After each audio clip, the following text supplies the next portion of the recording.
Hey folks, happy Monday. Welcome to another episode of Jim's Clueless. Now, I have an incredible guest for y'all today.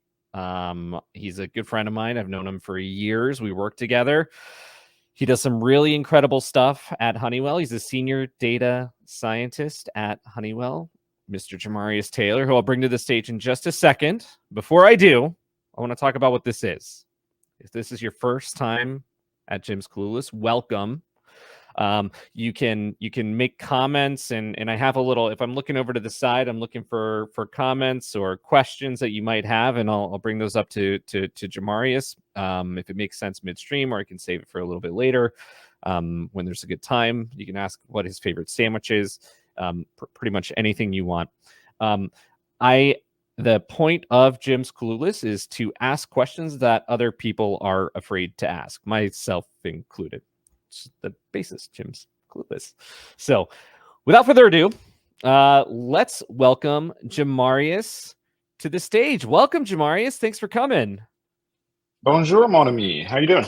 Ooh, I'm doing well, and I heard you just got back from Paris from the Olympics. So I did. Thanks for joining, all jet lagged. Okay, so how was it? How were the Olympics? It's cool. It's really great. There's a lot of like watching it on TV that I've done that seeing it in person, you realize like, okay, this is actually a much larger undertaking and things like that. And then also there was like a bunch of cool stuff that had not been done at this Olympics, like the opening ceremony being on the water or breakdancing, Yeah, which had a different reception, I think. So it was just neat yeah, to be yeah, there yeah. to see all of that stuff. Well, what was the weirdest thing that you saw while you were there? I mean, like it was all pretty cool, probably larger than life, but was there one thing during your entire trip that stuck out to you from the Olympics, from being there on the ground? Yeah, I think the one thing that stuck out to me is, which is really just kind of getting into the, I guess, what we do for a living sometimes, is the merch, like the Yeah, merchandise. So usually you're expecting like, a lot of it and a lot of it being very different, very unique yeah, and things like that. But like every store was the exact same. Like it was impressive, honestly, how it's like up and down the country, because we saw events that were both in Paris proper, but also yeah, in some of the other host cities. And it's just the same thing every time. And so it's like, as I was looking for, something unique or something cool to get, there's like, unique event shirts that they did sell out of. But like, I didn't yeah, see yeah, anything that was like, oh my goodness, I need to take this home immediately. And so I was yeah, kind of disappointed by it. But also, I thought that was kind of weird considering Paris is like, a fashion capital of the world. yeah, for sure. I mean, it's kind of like a Spirit Halloween store that pops up when the Olympics rolls around. They pop up on every street corner. Or if you go That's to a good Destin and you analogy. go to the souvenir shops, and it's all just this, or Gatlinburg at all the souvenir shops.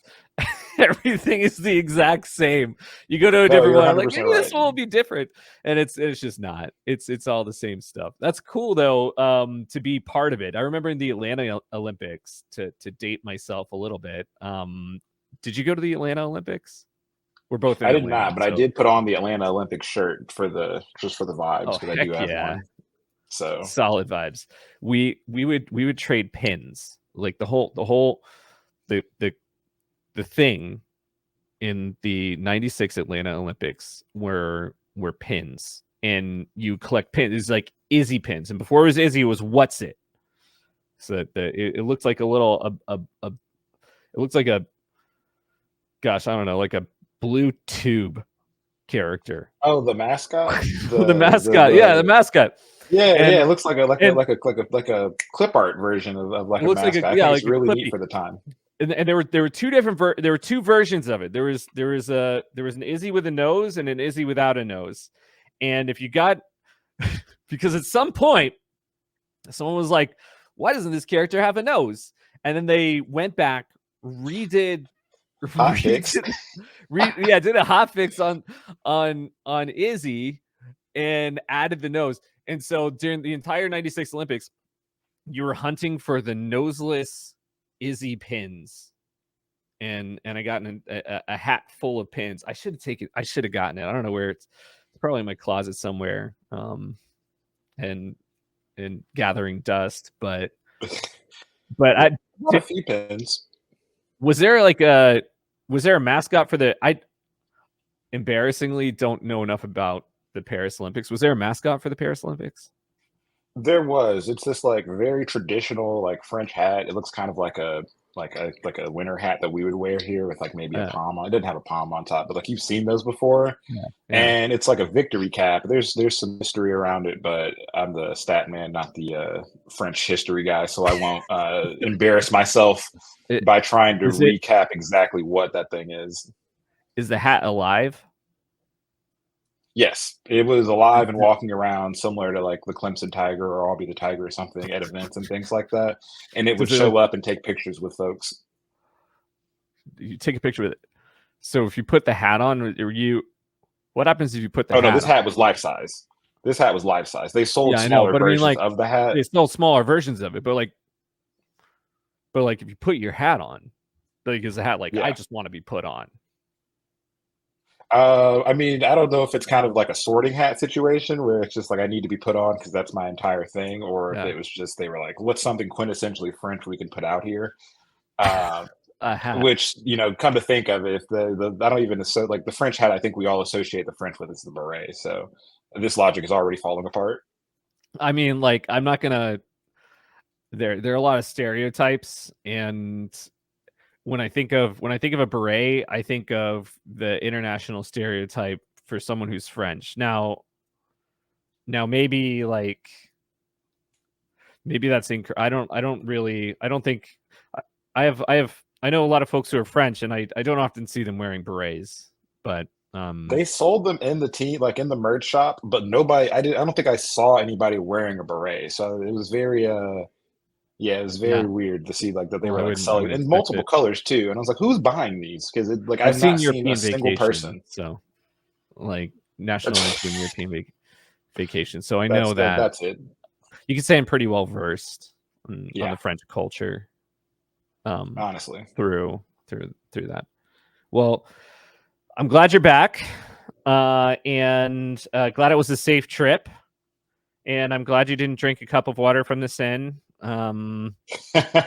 That's you know, granted, it's between that or the Chattahoochee River in Atlanta. I don't know what's going to be Yeah, I'll more take neither of suspect, but those. we're here. We're here to talk about data science. At least that's why I think a lot of people are here. I think we have a couple comments here already. Ah. Should have been a baguette as Mr. Ben Woodard, another fellow data scientist. Oh, I love Should have that been guy. a bag, which I kind of agree, man. Bread's important, and no one makes baguettes like the French make baguettes. I think that the doing the Clippy version of like their logo, but it being a baguette would have played. I think that would have been a great nod to previous Olympics. It would have been on brand and very identifiable. Very You identifiable. know, justice for the baguette. Justice for the baguette. Started here, folks. Well, let's talk a little bit about data science. So you're a data scientist, senior data scientist at Honeylove, and Yeah, famously not Honeywell, but famously not Honeywell. What does Honeywell do? Like I know I like electronic stuff. I was gonna say I think they're a conglomeration of electronic stuff, but Electronic don't. stuff. Yeah, it's like Yeah, that's the technical um term for it. it is well Jim's Clueless is all about using technical terms. Um we're here to really uh, kick the embrace the jargon and kick out the colloquialisms. That's let's what we're about let's here. can you tell me why does I almost said Honeywell. You see, like, this is what happens. Why does Mhm. Honeylove, first of all, what is Honeylove? Like, can we start there? Yeah, so Honeylove's women's apparel brand, Functional Intimates, I believe, is how they would I would describe what our core is. But there's other garments and things like that. And so that's kind of the gist of it. Yeah. It is geared towards women.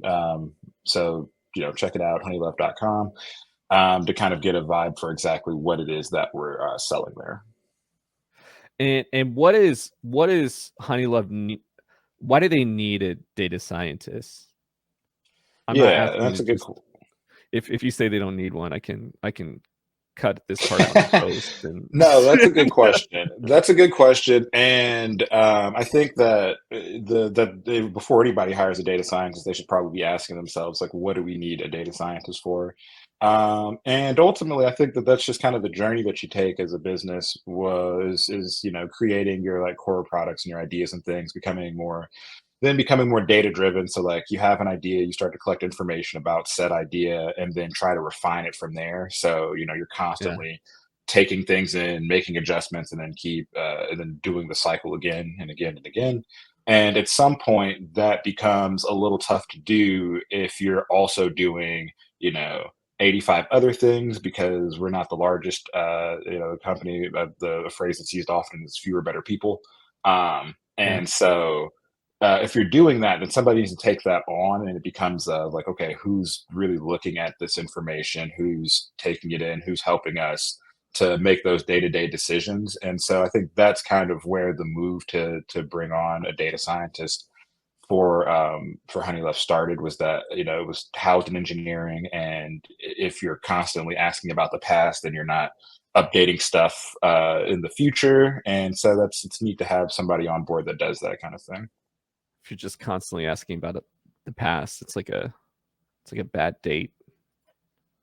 That's a Not good focusing. good analogy there. It's very much like you're just talking about like your ex and not discussing what you can do to move it forward. Or even if you are, if you're always talking about something, then you're probably not doing something. That's true. Okay, so what do you do? Like you you come to work and what do you do besides jump Yeah. onto So podcasts? right after I've been on PTO too at the Or Olympics. after being on PTO, yeah. What a great scheduling from my part, but everything's fine. So I would put my work into two buckets, and then those buckets will branch out into more buckets, and so forth and so We on. love But we I'd put love it into buckets here. We just love this is go oh ahead. yeah. So I'd put it into two buckets. There's long-term projects and there's more ad hoc stuff. The ad hoc stuff I think is pretty easy to define, because it's actually, I think they're both easy to define. The ad hoc stuff is things that like you might see something, Jim, in the data, or like again, we're e-commerce and apparel. So somebody might say, "Oh, we saw a dip or a spike or something in this," and then but that person might have seen that, but their function might be completely different. Like they're not a data person, but something that Yeah. they do relies on data, and now they see something wonky with it. That's a good time to then engage me to say like, hey, I saw something here, do we know anything about this? And so Yeah. usually it's very ad hoc, it's very off the cuff of just like what's going on. But oftentimes it's an early warnings for us. Sometimes we're a little late and it's not an early warning, and it's just like, this happened Yeah. and we need to figure out how we're not going to let that happen again, so forth and so on. But it helps to have your data scientist be able to look at it, because again, whoever might have initially seen that might have other stuff to do, and then it falls by the wayside, and then it comes up weeks later and somebody's like, oh, I did notice that, I just didn't have the time to go like run that down. So by alerting me, that gets it on to people's, I guess, board. Well, so back in my day, Hmm. we called those people analysts. And now we have this word that's data scientist. What do you do that's so different from me kind of going in there and making a guess as to what happened? Like I know the data, I can look at the data in like Google Analytics or Adobe Analytics or whatever, and then we like make Yep. an inference. What's so special? What makes you so special? Yeah, I think that part is where we try to put the science in data science. So you can go in, you can look at averages, you can start to look at numbers and things, and say like, okay, this is what we're seeing. And a lot of the times, it's going to be pretty out there for you. but sometimes you're going to have to use some different methods, some different methodologies. You'll start to look at like statistical tests and things like that. And then once you get into that kind of realm, you shouldn't just throw statistical tests and things like that Yeah. at data as you know it, because it has to meet some type of requirements. Or if you're more of a Bayesian, then you need to start getting some of these like Okay, I don't time know, out. some of the Here we go. Here we go. Before we continue, how many equations can you name off the top of your head that have someone's last name in it? Off the top of my head now, probably Bayesian. not too many, but I can definitely. I No. mean, there's definitely the good brother Bayes. For like that have Bayes. Bayesians. You have like there's like a Mann-Whitney test. That's another one. Oh man, I'm Is that struggling a now. hyphenated? Is that a Mann-Whitney? Man. Yeah, two folks, I believe, Okay. Two is the folks. case there. There's a Shapiro-Wilkes test is another one. Again, these are just guys. At this point, I realize now this is Jim's Clueless, and I could probably just start naming folks You and could. get away with You naming could. more tests, but I won't do that. Let's see. Unfortunately, the student T tests is not named after the guy. Wasn't Mr. named T. student T. Yeah, it did. Yeah, but he pities the fool. Mr. But He it pities wasn't. him. But that is a Okay. test that is run and I'm counting it. is named after a nameless student. Oh man, I've got to get like Students never okay, at get least credit. five. Never. That's the rub there. One more. Oh, there's a Bernoulli trials. Bernoulli. That's named Sounds after someone. Italian. So yeah, we'll get to that five, and I'll graciously bow out there. Well But done. Well done. yeah, so about five That off the top was, of my head is the answer. that was pretty incredible. I was impressed with two. And and so you say you run statistical analyses on the data, right? Like typically Yeah. when you get into the sciencey thing, what are you thinking when you start going into, because like to me it's like you start running, I'm like, well, time to look at the data. I guess now it's time to start plugging crap into equations. When do you determine like, okay, I need someone's last name now? I need an equation that has a last name to start figuring out whether the stuff that I'm doing, I don't Yeah. even know where I'm going with that. No, Like, I what get are you you. thinking? So in a perfect world, I like to start with like one, just clean and pristine data. So I'm Yeah, already never, often not getting what I want there. But I like to has to start be with the pure. data and then just start visualizing it. So if somebody already has a question, like, why is this number higher than it was last week? Then Yeah, like we can start there. But oftentimes just like to start visualizing it and looking at it. And so sometimes you can like just look at the data and then yeah, uh you talk with the people that are closer to it, because like I'm a general numbers guy, but there are different functions obviously inside of a business, whether that's marketing or the garments team that's like thinking about sizes and stuff. yeah. But I'm just a general guy that's just popping up kind of to add context to General's a numbers. pretty high rank And it's too. yeah, it's definitely higher than senior data scientist. It I is. strive for that one day maybe. But so I show up, and I oftentimes I'll then go and ask other folks just like contextually, like what does this mean to you? And sometimes there's an answer already, and there's no like smoking gun per se, or there's no like statistical thing that needs to be gleaned from it. And somebody's like, oh yeah, we turned that off last week, and you go, all right, case closed, and you don't need like a data scientist for that. Other Yeah. times you'll run into problems where you're saying like something's weird here. Did something change? And they go, yeah, we've changed three things at this time. And now you're starting to ask yourself, okay, whose last name do I need to dredge up to figure out like what can I do about this? And who's in this like natural experiment, or like what I'm looking at here, who has kind of pioneered that technique. And then at that point, you're right, it's just like the equations where it's like, okay, now that I know what I'm looking for, I plug this into there, this into that, this is my version of his thing there or their thing there, and then I run it, and then you interpret it, and then we try to see if those interpretations actually Yeah. match something that is physically possible in real life, or if I've somehow screwed something up and we need to go back to making sure that we, lock down what it is that we were expecting to see and what we've done. What's one of the coolest things that you found using your fancy equations? Oh man, that's a good question. Without divulging too much of like Yeah. active things that we're going into, that we're actually working. I think that It's it's okay. No one generally will know neat. it's you who's saying this. Yeah. I think it's always neat when we can do what's called unsupervised learning. And so, since this is Jim's Clueless, I will take this time to break down what that is. I know what So unsupervised basically, learning is. It's when I put my oldest in his room with his iPad. Then he spends an hour playing Crossy Road. that is an unsupervised learning technique. All right, you know what? Put it on the board. That counts.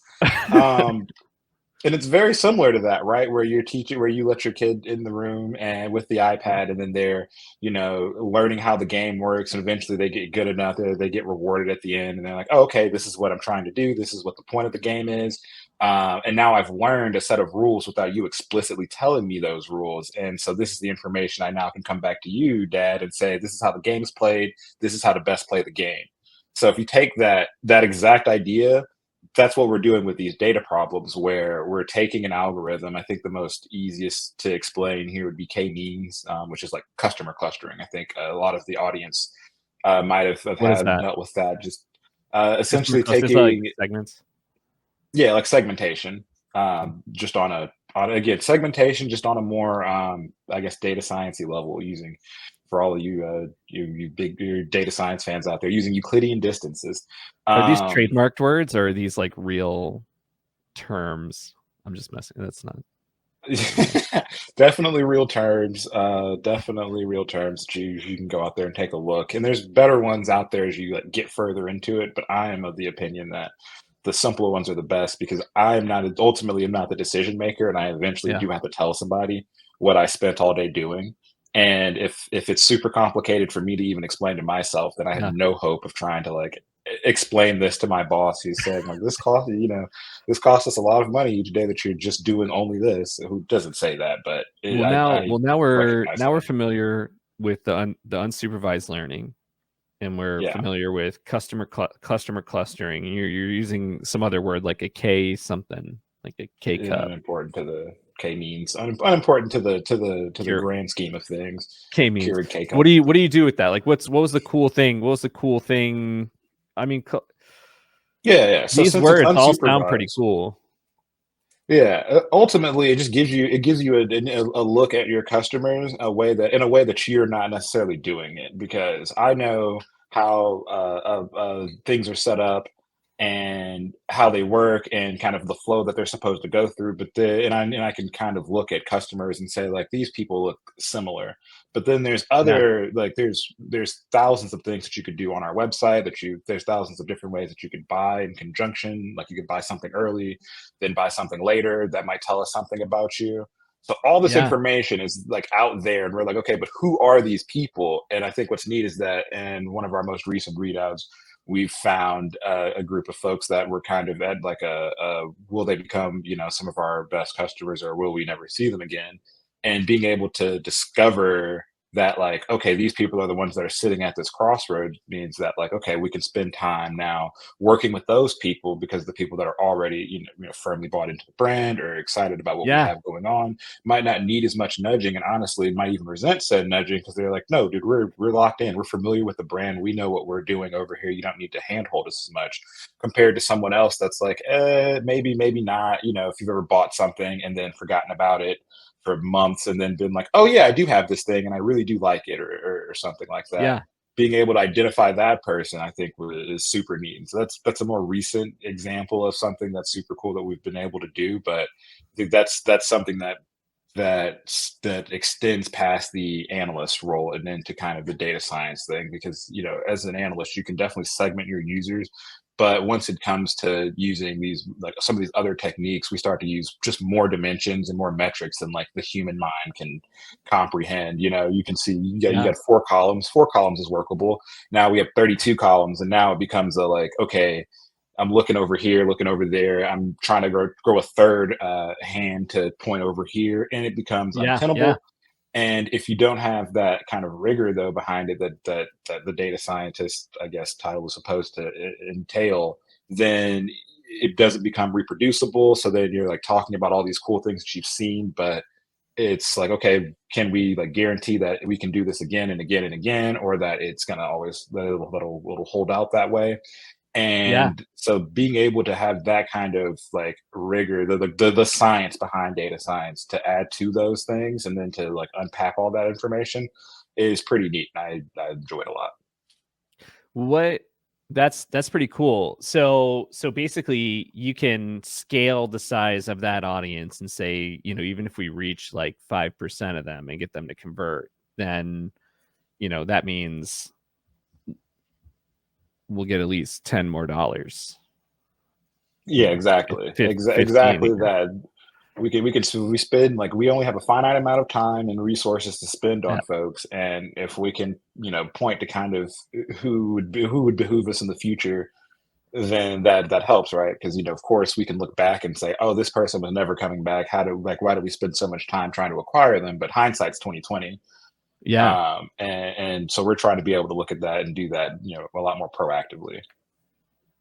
So what's a big misconception that people have about data scientists? So now that we know, like, you use a lot of last names, Yeah. a lot of last names, you you work with a lot of math equations, and you build these clustering things like and this is like cool stuff to me. I'm guessing, like, what tools do you use, I guess, first of all, as a data scientist, Tools aside from last names? Tools wise, I'm a heavy R user. I like R. I do know how to use Python and can use Python. I just prefer to use R. Yeah. So R is a big thing there, and then I like to use a lot of the Google Cloud platform suite of tools things. So like as far as holding data, BigQuery is great for that. Google Cloud Storage, another holding data situation. But then What when does we that mean? do set, What do you um, mean by holding data situation? yeah, so we got to store this information, right? Like we have all these clicks from like website information. We have all this information about purchase history that has to go somewhere, and it also needs to be unified at some point. And so cloud storage, which is like just like if you were to open your computer today and go to your C drive or whatever drive you have, depending on what kind of machine you have. Yeah. Cloud storage is built very similarly like that, except all of the like foldering that you do is kind of a farce. It just exists in like a blob, but it makes us feel Yeah. better. So we still continue to do the like data slash July slash whatever. But it's not really necessary. So there's that for like cloud storage, and then BigQuery itself is a database. Some people might be familiar with databases, as in Excel. No kidding, Excel's not a database. But Not with that attitude. it with any attitude, Excel can be a database. I've found out. Um, so with that though, that's kind of like how you store your data. And BigQuery is exactly like storing your data just at scale. So like you can Yeah. have it in that Excel, workbook kind of format of rows and columns that make sense to you. So BigQuery is basically like a bunch of different Excel spreadsheets. It's just one big Excel spreadsheet all One the way big down. Excel spreadsheet. All the way No, it's down. a bunch of yeah, no, it's a bunch of you can think of it again, and I know that I'm oversimplifying it, but I think that's kind of the gist of the show is that I get to take a little bit of liberty and say like it's just an Excel spreadsheet, but there's a lot more going on in the background, of course, You to heard make it the here data first, available. Yep. folks. Yep, Just you a can tell Google I said it now. So let's get back to it though. So we hold all that data there, and that allows me to then use R along with like some of my credentials. You can't just grab the data. So to then query against it to bring that into R Studio, which allows me to then code up all of those different things. Like I said, looking at visuals first, answering questions. You can build your reports out of it. So if I have like, as I go through and annotate the data that I see, I can do that into a PDF report that I then Yeah. print out and people can consume. Okay, so you store your spreadsheets into into a bunch of these different like tables into BigQuery, and then you build like a road that lets that data go into like a one-way road that lets the data go into R. So you're like It'll go. come on It'll. in, I can data. pump it back. I can pump it back and forth. But yeah, and we call that pipelining actually. So like building a road is exactly the analogy. A good Yeah. friend of ours, Micah, always says that he's like a data plumber. He's always like, Yeah. yeah, you have data here, and I want data there, and then he comes in and puts in like a pipe. And I was like, you know what? That is exactly what the data engineering like side of this job is just saying that I have information here, and maybe it needs to be enriched along the way over You know how there, big of a but fan I eventually it am of needs to. like it's like pipes in my mind. Pipes.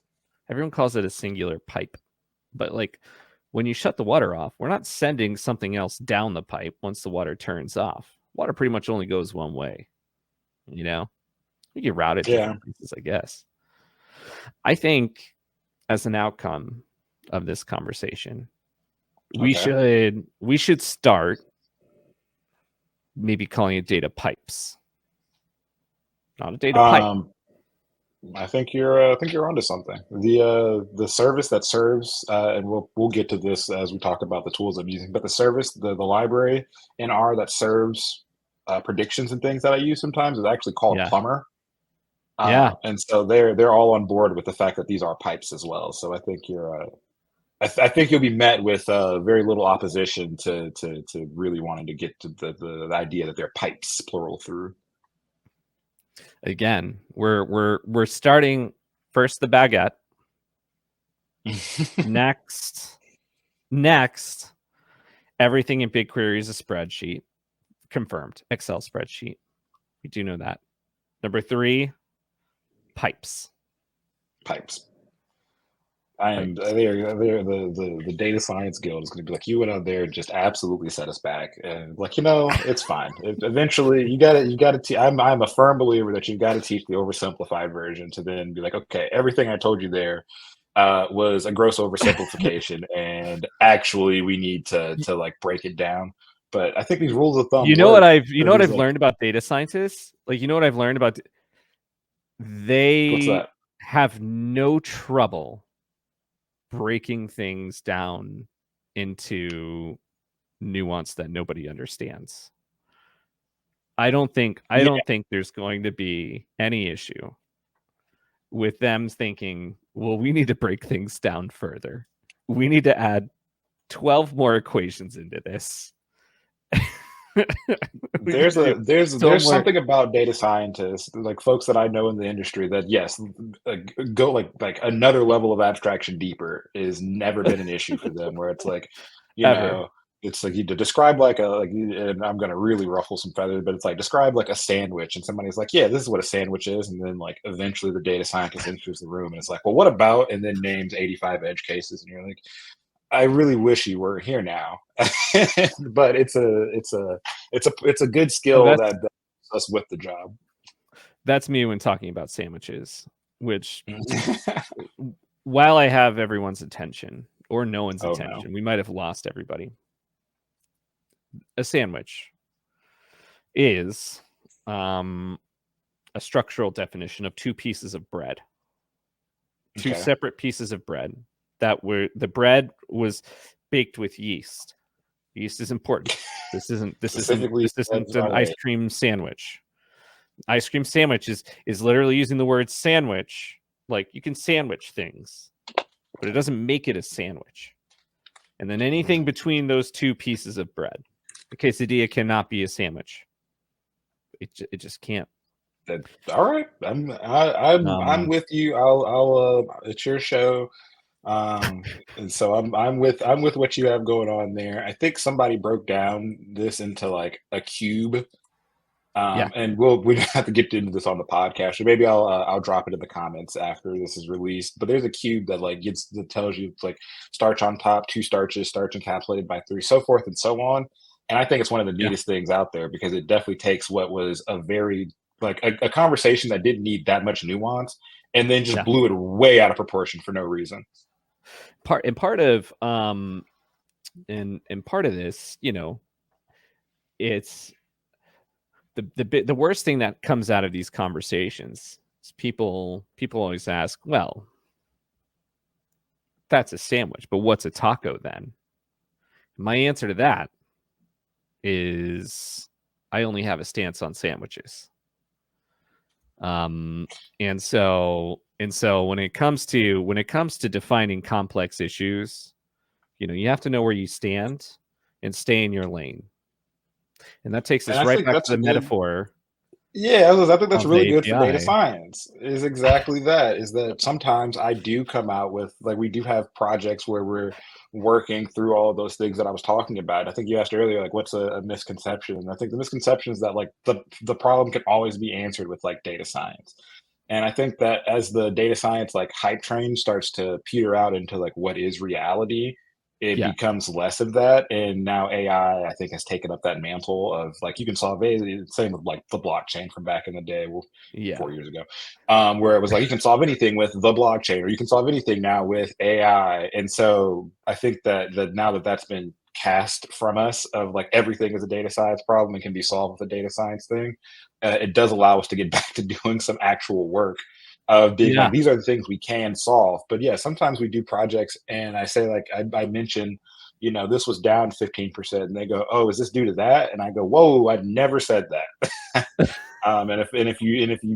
If you don't do what you're doing, what you're saying, right, and keeping your, oh, I only have a stance on sandwiches and not tacos, then you let people, you let your, and I say people, sometimes it's yourself, just start to create this narrative that, oh, Yeah. I saw this over here, and because I saw this over here, I can then extrapolate to mean that this over here also is something going on. When it's like, no, you need to take the time to set up a test of some sort, or do the post hoc analysis or something to at least confirm that like this narrative that you're pushing, this feeling you have, is somehow based in a reality. It's like you see a red door and then assume all doors are now red. Yeah, exactly. Yeah. Exactly. There's a Yeah. phrase like ceteris paribus, if you're wanting to sound cool and academic, which just means all else equal, that does a heavy lifting in a lot of things such as like regressions and such, where people are like, oh, and this is going to change. Like if you pull this lever, you get 30% more like outcome. And it's like, okay, but unfortunately, that is going to have a downstream effect, right, on something else. And so it's not always going to be Yeah. that. But being able to see it in this very simple term does help people to make their next decisions a lot quicker, or give them the insights to what they need, and things like that. And so that's a way that you can do kind of like descriptive data science, excuse me, descriptive data science, but that's not necessarily predictive data science because it's not Oh, it's this not is like a necessarily what's reality. subgenre of data science. So when you say I, descriptive data, like what is that? I Descriptive always data think of it science. in like the little like the Maslow's triangle, and I'm not the first person to Yeah. talk about it, and hopefully I'm not the Yeah, I last think you have a person. whole blog. I think you have a whole blog post about. I do have a blog post Yeah. about it. Yeah, good eye. But it just starts at the bottom with like what's the most important thing, and that's data collection and validation, right? Crap in, crap Yeah. out. That's always the case. So after that, it's describing what you're seeing, because you can't really prescribe something until your doctor doesn't just say like, okay, here's the medicine. Now tell me what your problems are. And it works the Depends on the same way doctor. with that's that's a great point actually. I guess I shouldn't typecast all doctors. There's certainly someone out there, I'm sure. But in the way that we are expecting this system to work, so then you move on to your descriptive things, and that's I think like a lot of the good work that like analysts do and things like that. And you can move into your data science stuff, but a good analyst will get a lot of the prescriptive work done. And I think that a good analyst with domain knowledge is better than like a really good data science with like data scientist with no domain knowledge, because there's so much context that exists in each of the individual fields Yeah. that that's probably more important than being able to rattle off 5 last names. If you can't, understand that like functionally, this is just how the game is working here.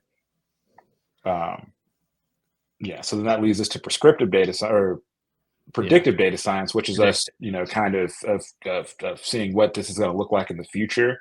And oftentimes people ask, what's the difference between being predictive and being prescriptive? And one's like, do you want to keep score, or do you want to get in the game?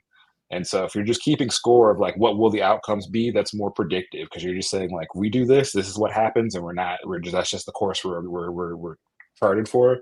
I think prescriptive Yeah. is a little bit more of that, like, okay, this is where we're going, and that leads to a loss. So let's see if we can't change something else. Let's see if we can, pull on these levers and things like that, but also having to then map out what it means when you're, pulling this lever. That means that something else has to change over here, or it doesn't. I don't know. It's not always a zero sum game, but I think when you're talking about marketing analytics, which is something that we have a ton of experience with, I know both of us do. I think it often is a zero sum game, because you only have one pile of cash. So you do have to That's like true. figure out what you're doing there. That's an interesting way to put it. You to keep score, or which is prescriptive, right? Or you get in the game, which is Keeping score is predictive. predictive. That's predictive. Descriptive and predictive are both keeping score, because you're not looking to impact anything. You're just saying that like, again, all else equal, here's Okay. the path. Where are we going? And then as you get to that prescriptive, you're starting to put you're actually like prescribing outcomes. You're starting to put your thumb on the scale there. Yeah. Okay. Okay. I guess that's why sports teams called me predictive. Um,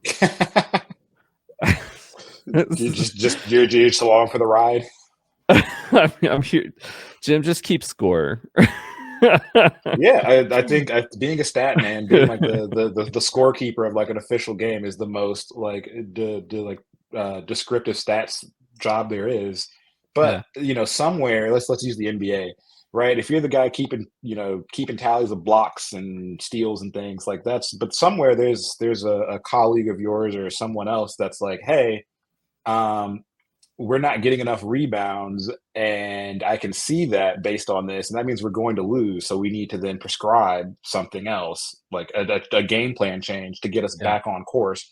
Or maybe we just say, hey, we know we're not going to get those, and we prescribe that we just need to either score faster, more high percentage buckets and things like that. There's more that you can do, and that's the prescriptive guy. Like usually your head coach is like being prescriptive about what am I going to do based on this data that I have of what has already happened, what is likely to happen in the future if I change nothing. And so Yeah. I'm here to enable that person, that Steve Kerr figure, that head coach, to say that like, hey, we're noticing that we're slipping behind here, and I know that the goal is ultimately to get ahead somehow. And here's the information that we have. And here are a few options as to what we can do. And working with all types of folks, we should keep the sports analogy rolling. Working with all types of Yeah. folks to get that answer, right? So, like, I'm working with the strength Oh and yeah. conditioning people. You're working with just the players of like themselves.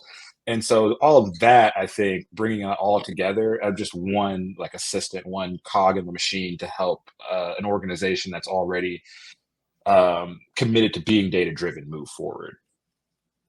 Awesome. That makes sense. I guess so. So how did you? What makes it so much fun for you? What makes doing this work fun?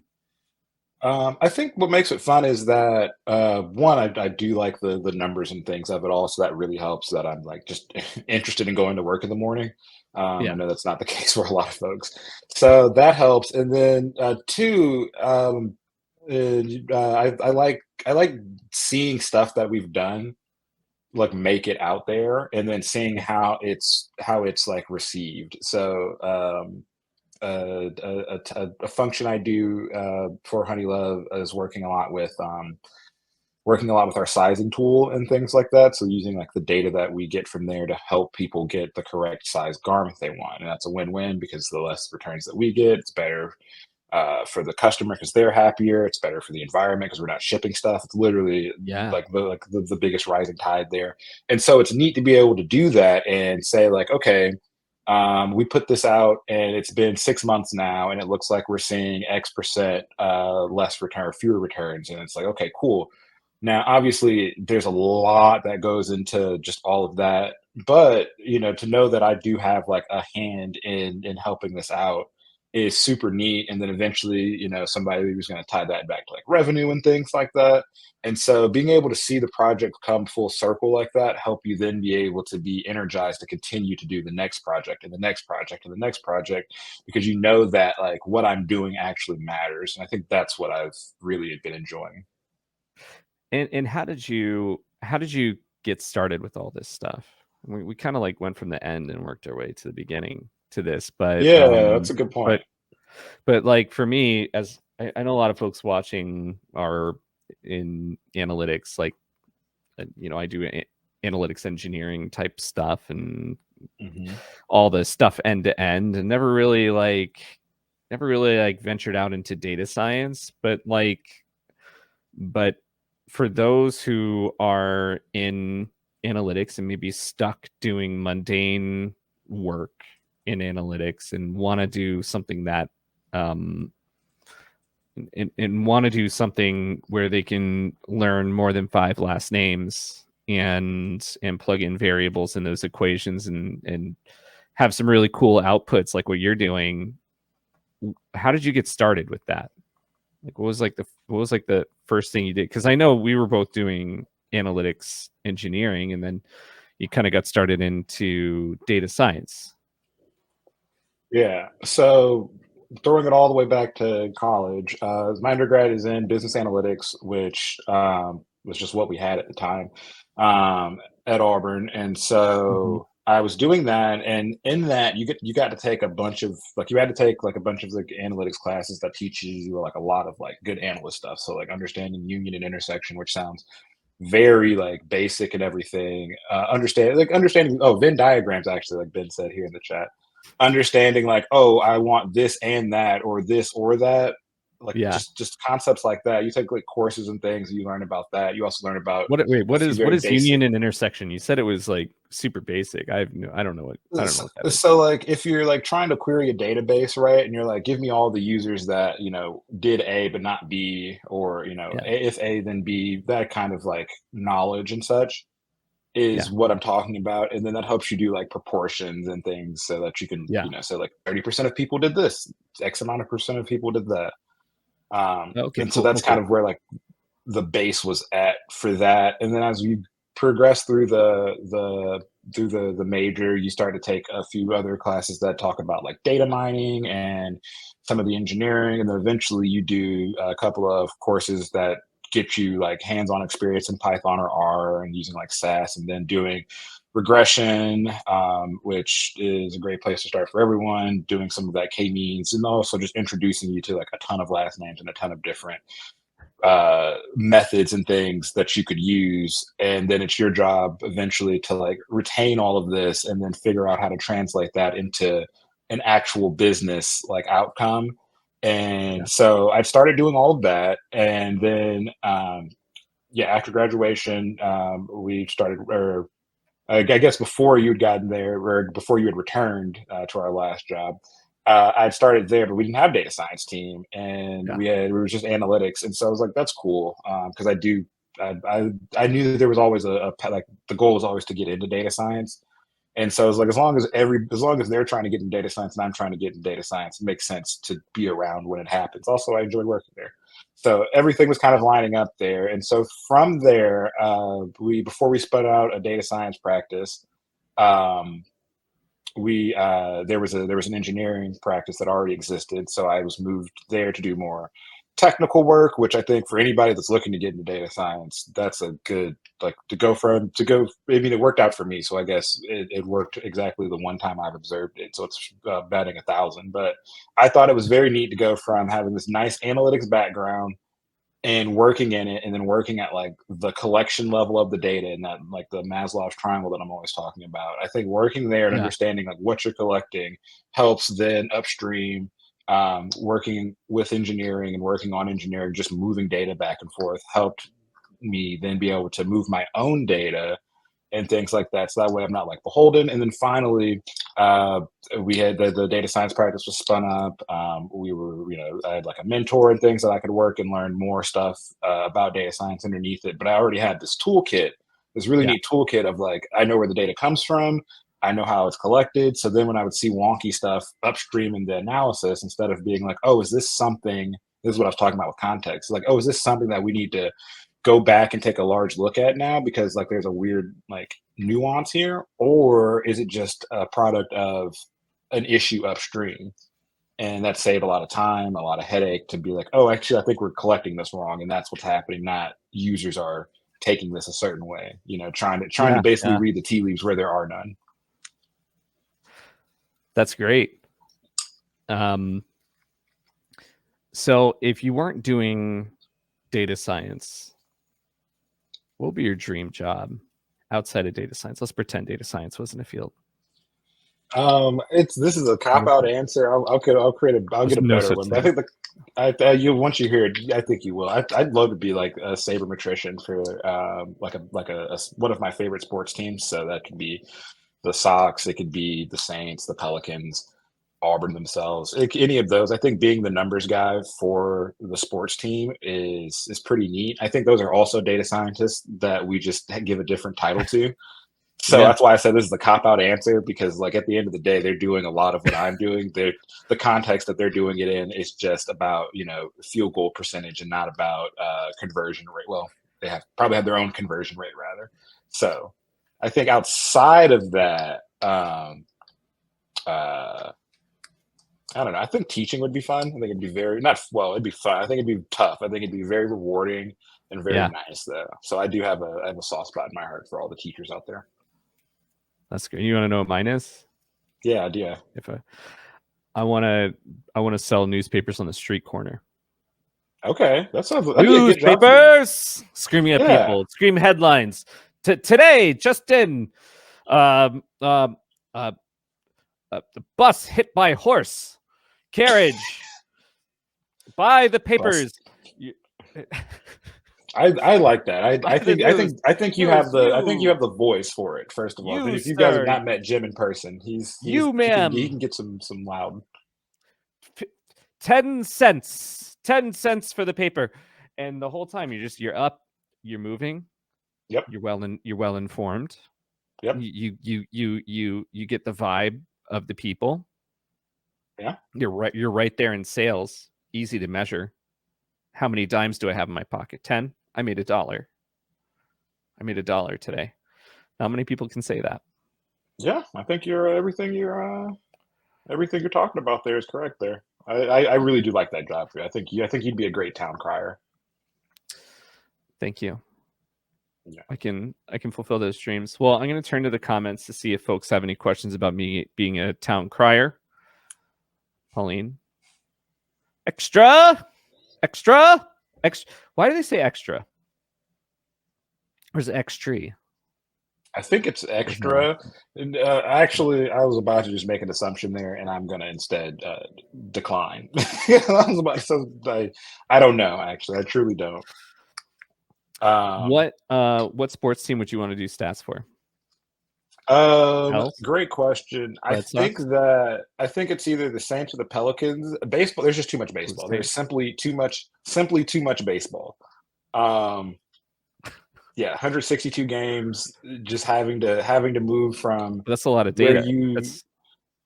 it'd be great, but again, having to like live, you probably have to live where your team is based because you're gonna have to work out of there. But then having to move to like the spring training location for a month or two, then if you travel with the team and things like that, that's a bit much for me.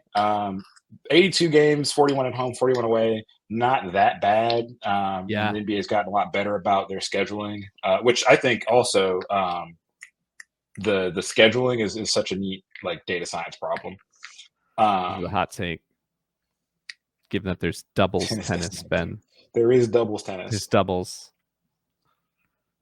There is doubles tennis. There's also there's a team, I forget what, I think it's like LeVar Cup, I think is like, or maybe it's Davis Cup, I forget. But there is a teams based tennis thing out there, which is Yeah. weird that Olympics tennis isn't set up that way, but I digress. I mean, there's countries. Yeah, Those yeah, are that's how the what I'm thinking of is exactly that. It's set up by teams.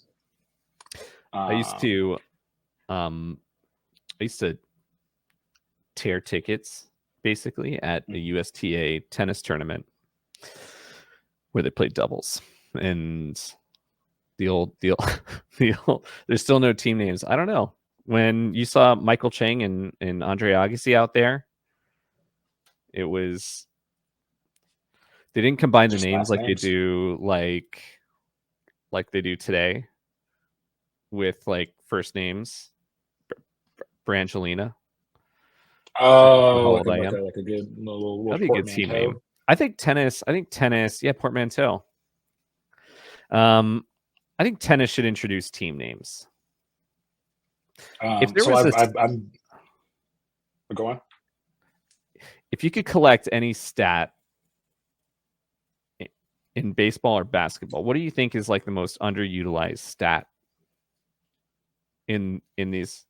Do you think about this? Oh, Like, do you think about this? Like, why aren't I they do, and I've not come up with anything good yet. I do try to like create like this just create like a bunch scenarios? of different metrics where it's like, Like, okay, this what if is I like was the one who points in the paint discovered, by a small or something like like, that. you And watch it's Moneyball and you just get mad that it was so obvious that, like, oh, on base percentage, like, obviously throughput, like, come on. That's exactly I do watch old things like that, like Moneyball or like Yeah, we'll find like a paper that somebody wrote, and I'm like, okay, I feel like we knew this, but yeah, also I got to remember that like at the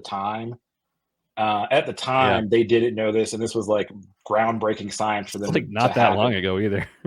Oh no, not at all. which And I don't know why which it took so long for this to become a open thing. opens up a lot of opportunity, you know.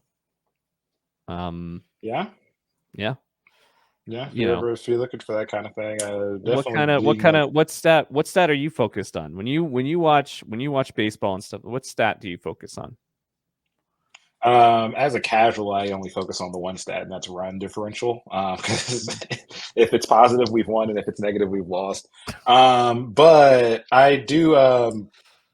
I don't know. I don't look at too many of those stats. I think that a lot of the situational stats are really great for baseball. So like runners in scoring position is a good one. So you can look at someone's average when nobody's on base or somebody's only on first versus if somebody's on Yeah, second or above. And I think that's a fun one because it either tells you one of two things, and we don't know which one it is. It either tells you that like, okay, this is like pitchers are now slipping like once they start to get somebody on base because maybe yeah, they're too concerned about somebody else on base. They're concerned about giving up the run, or maybe that this person is more clutch, right? And that they have more of yeah, a want to actually go out there and perform because being on, being up there with nobody on base and two men out is like, okay, even if I get on base, what are the chances somebody drives me home versus like seeing the runner at third and being like, oh, cool, I yeah, get an RBI if I hit the ball here. Perfect. Let's yeah, do that. And so I think that the runners in scoring position, like those kind of situational stats, bases loaded, batting average, things like that, I do yeah, find very interesting because you can see in some players that like as soon as this moment comes up, they lock in immediately, and you're like, where is this guy when it's like when you're leading off, but as soon as there's somebody in scoring position, all of a sudden this person's like prime Barry Bonds, and you're like, okay, obviously you have a bit yeah, of a motivation. yeah. That's pretty cool. Um, I've been wanting to run numbers with college football. I mean, there's so much qualitative data that I think you can integrate um, into your data set that could offer like uh, a significant uh, insight into whether or not a team's going to win by 30 or win by like 20-21 or something like that. So you You want to get know, into sports gambling, is what I'm hearing. Is that we need? Did you want to create an algorithm that will help the sports gambling situation out? absolutely, and I All think right.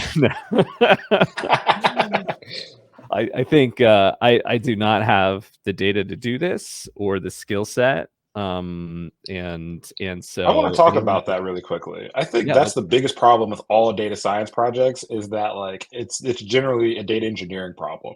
Like it's always the like, okay, in a perfect world, like I like here's the equation and then here's the data that we just need for that equation, and then we run the thing and then we interpret it and that's the end of it. But then like you're like, okay, this is what the equation looks like, but then what does your data look like? And oftentimes it's just a newspaper from 1977, or it's a website that hasn't been updated in X amount of time that you're like talking about like having to scrape or something like that. I mean, I've recently completed a project like this, or the first steps of a project like this on the NBA, just looking at NBA yeah, data from last year.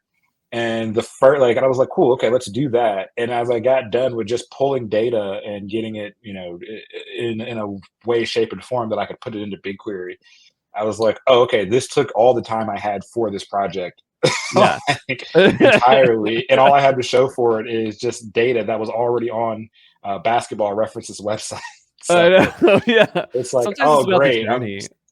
Oh yeah, and eventually I'll pick it back up and move on to like actually like analyzing the data. Yeah, But yeah, every time I think a lot of data scientists start to like do a toy project because they're always talking about make sure you keep yeah, your GitHub up to date and all this other good stuff so people can see what you're working on, that you like have the competencies. And it's like, yeah, okay, I've done no data science though, and I've spent hours now at this point, creating a bot, using a scraper, formatting the data, getting it into BigQuery, troubleshooting my permissions. Like all this work has gone into it, and not a single like not even like basic math, like not a bit of arithmetic has been done yet. sometimes I do that and then forget what I was doing in the first place once I get the data. I'm like, oh, the data's there. I'm like, what was I Yeah. doing? And then I'm like, Oh, I I've don't talked even care. myself out of it. I don't even care about it anymore. Yep. I don't have time. Yeah, That's that's 100% what happens to me, and I don't know if and I'm sure our audience can probably relate here, but I think most data science problems are like 80% data engineering problems before you actually get to do any kind of mathematics. So the fun that's stuff. something I want to really hammer home in this setting. Well, I think on that note, Jamarius, it has been a pleasure. The audience here, thank you so much for viewing. Folks, Jamarius Taylor, Honeylove. Any last words of wisdom you have?